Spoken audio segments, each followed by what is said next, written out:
আমরা সবাই চাই আমাদের জীবনটাকে সুন্দর ও গোছানো করে তুলতে। তাই আজকে আমি আমার লাইফ চেঞ্জিং কিছু হ্যাবিটস শেয়ার করব। আশা করি আপনাদেরও কাজে আসবে। যা আপনার দৈনন্দিন জীবনকে আরো পরিপাটি ও সহজ করে তুলবে। হ্যালো, আসসালামু আলাইকুম। Welcome to my channel Tanzifa's lifestyle. প্রথম অভ্যাসটা হচ্ছে যেকোনো কাজ ফেলে না রেখে সাথে সাথে করে ফেলা। আমি আগে প্রচন্ড কাজ জমিয়ে করতাম, যেটা তখন না বুঝলেও এখন বুঝি যেটা আমার জন্য ক্ষতি আসলে। কারণ কাজ যত জমে থাকবে ততই কষ্ট বাড়বে। তাই কাজ যত তাড়াতাড়ি সম্ভব সেরে ফেলা।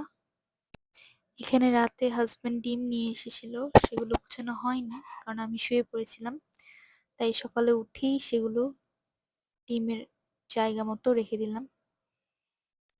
তারপর সকালের নাস্তা বানাচ্ছি ছেলের জন্য। এখানে আমি প্যানকেক বানাচ্ছি। একটা ডিম নিয়ে নিয়েছি, এর মধ্যে একটু অল্প করে দুধ মিক্স করব। এখানে আসলে কোনো পরিমাপ করে আমার নেওয়া হয় না, কারণ বানাতে বানাতে অভ্যাস হয়ে গেছে।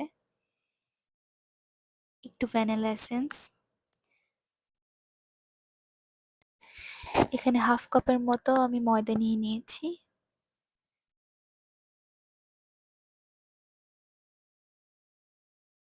এর মধ্যে দিব একটু বাটার,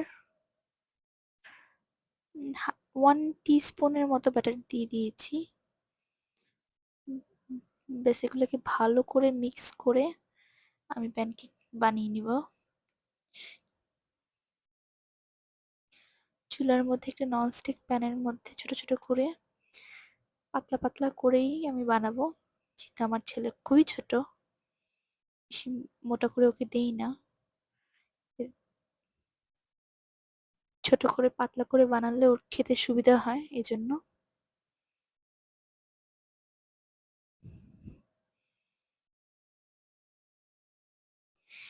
এখানে পারফেক্ট কালারটা আসেনি।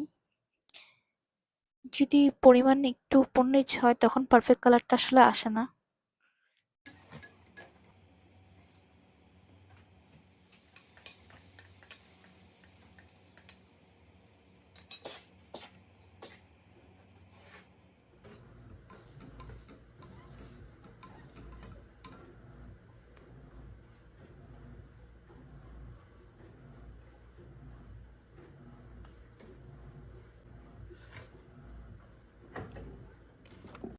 আমার ডেইলি হ্যাবিটস এর মধ্যে একটা অভ্যাস হচ্ছে প্রতিদিন প্রতিদিনের কাজের একটা লিস্ট করা।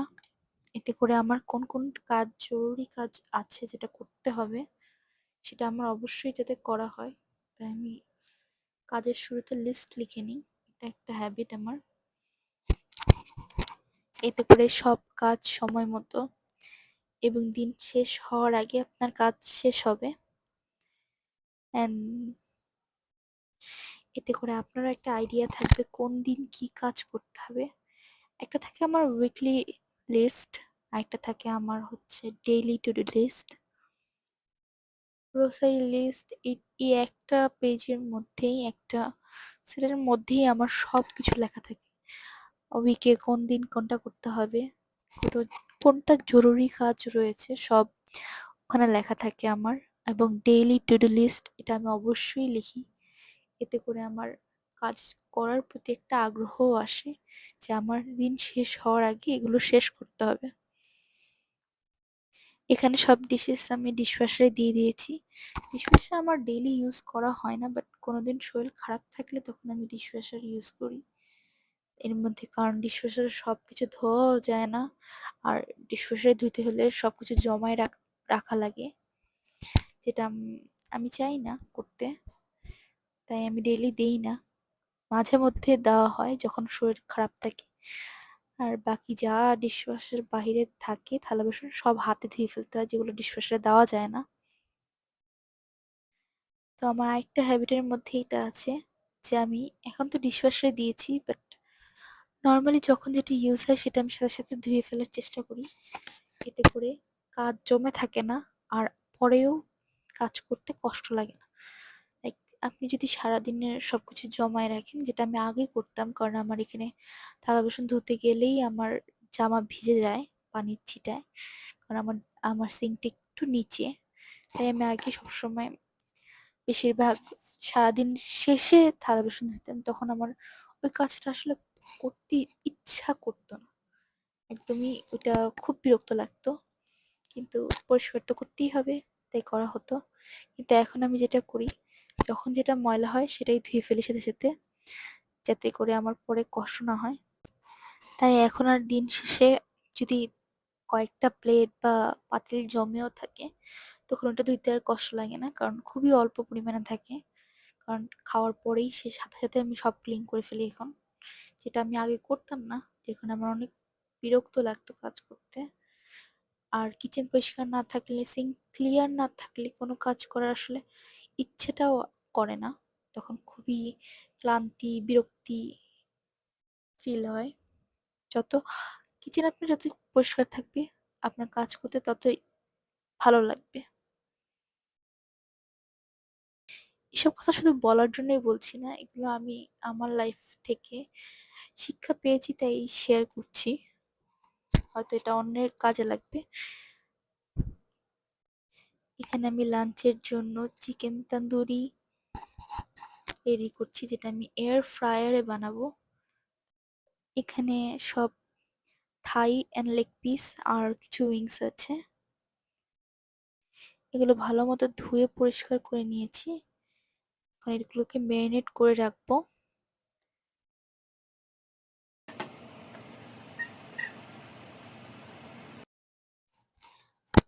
ম্যারিনেশনের জন্য এখানে সব মশলা নিয়ে নিচ্ছি। সব সামনে একসাথে নিয়ে নিই, এতে করে কাজ করতে আরাম হয় আমার। এখানে ম্যারিনেশনের জন্য ginger garlic paste, tikka masala, tandoori masala, ketchup, soya sauce and salt দিয়ে ম্যারিনেশন করে নিব।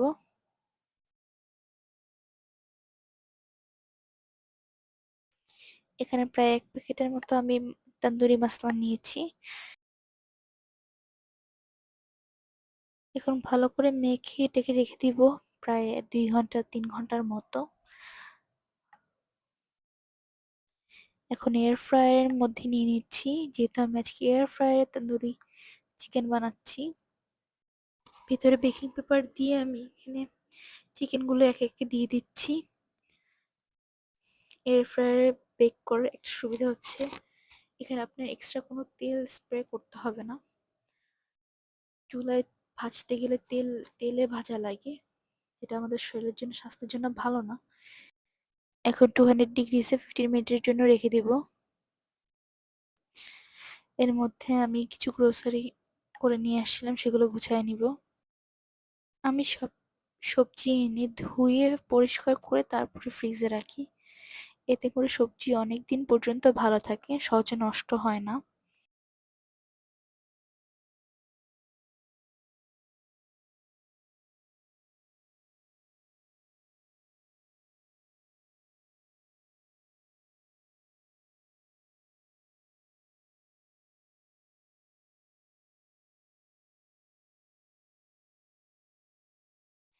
এখানে আমি একটু সালাদ বানিয়ে নিচ্ছি।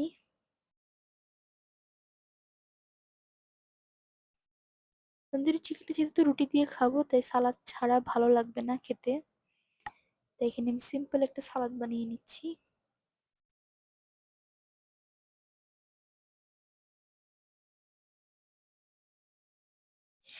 এখানে শসা কুচি কুচি করে কেটে নিচ্ছি। সাথে অল্প করে মরিচ আর ধনেপাতা কেটে নেব। যেহেতু আমি ঝাল খাই না, আমার ঘরে কেউই ঝাল খায় না ওরকম, তাই খুব জাস্ট স্বাদের জন্য মরিচ দেওয়া, আর সাথে ধনেপাতা, ব্যাস। এরই মাঝে 15 মিনিটস হয়ে গেছে। এখানে আমি চিকেনগুলোকে একটু উল্টিয়ে ব্যাস ৫ মিনিটের জন্য আবার এয়ার ফ্রায়ারে দিয়ে দিব। এতে করে উপর পাশটা ভালো করে ফ্রাই হয়ে যাবে।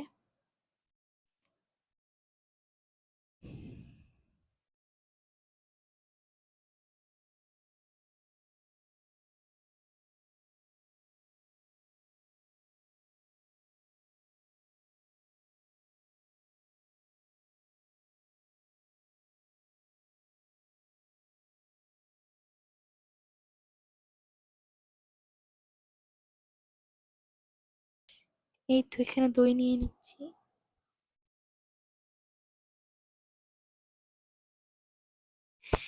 এভাবে আমি প্রথমবার বানাচ্ছিলাম। টক দইয়ের মধ্যে জাস্ট একটু বিট লবণ আর একটু চাট মসলা দিয়ে। আর এটা খেতে খুবই ভালো হয়েছিল। আপনারা ট্রাই করে দেখতে পারেন।